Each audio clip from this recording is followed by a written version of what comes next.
So today I'm going to show you how to set up a recurring investment on your Fidelity account. Now we're actually here in real time, so you can follow along step by step on the app. Now currently we are on the home tab of the Fidelity app once you log in.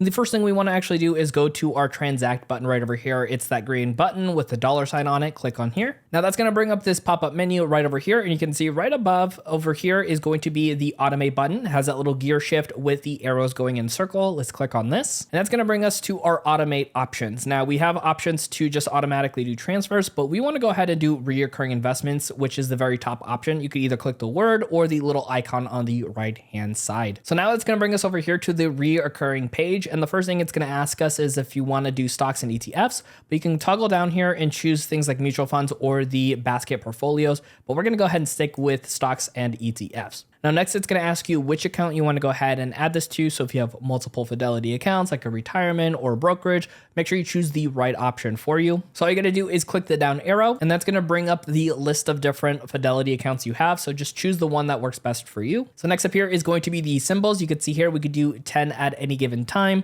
So what we want to do is click on where it says add a symbol with the little green plus sign. And that's going to bring up this new menu here where you can look at all the positions you either currently have, or you could look at the watch list that you might have added to in the past. And what you could also do too is if you have nothing on here like we do for our example, is go to the search bar up here at the very top, and you can type in the name of the company directly or their ticker number if you happen to know it already. So for our example, we're going to go ahead and add Google over here. You can see we did that. Now for our example here today, we're going to add a second one just so I could show you a little bit of what it's going to look like to set up multiple reoccurring.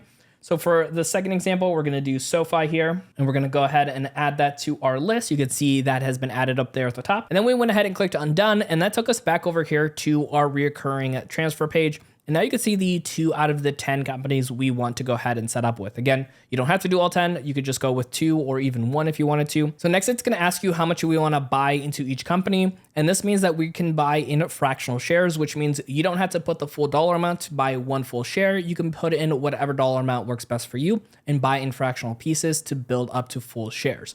So for our example here today, let's go ahead and say we want to do $15 for Google. And for SoFi, we want to go ahead and do $5. And then we're going to go ahead and click on the word done right over here. And that's going to take us back over here. And now we get to choose our frequency. So you can go ahead and click on the down arrow here. And now we get to choose either weekly, every 2 weeks, or monthly for these options. So whatever option works best for you, maybe you get paid every 2 weeks. That might be the best option for you. And then it's going to ask you which day of the week you want to have this get pulled, Monday all the way to Friday. So if you get paid every Friday, that might be the best option for you. So you can kind of keep it going automatically.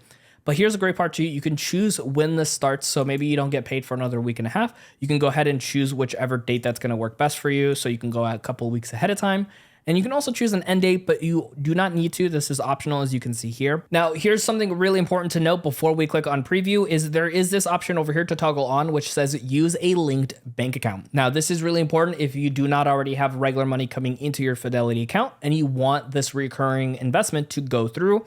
You want to go ahead and toggle this on. And then down here at the bottom, if you have multiple different bank accounts, you want to choose the bank account you have on file that you can transfer into. So that way that money comes in and gets invested automatically. Otherwise, they won't have this recurring investment go through. So now from here, we're going to go ahead and click on preview here at the bottom. And then from this section here, just double check that everything looks good, making sure it's going into the right account. You have the right companies and the dollar amounts you like, when it's happening, and then which bank account we have on file that we're pulling from. Because again, if the linked bank account is not available and there's no dollars in your Fidelity account, this automatic investment won't go through.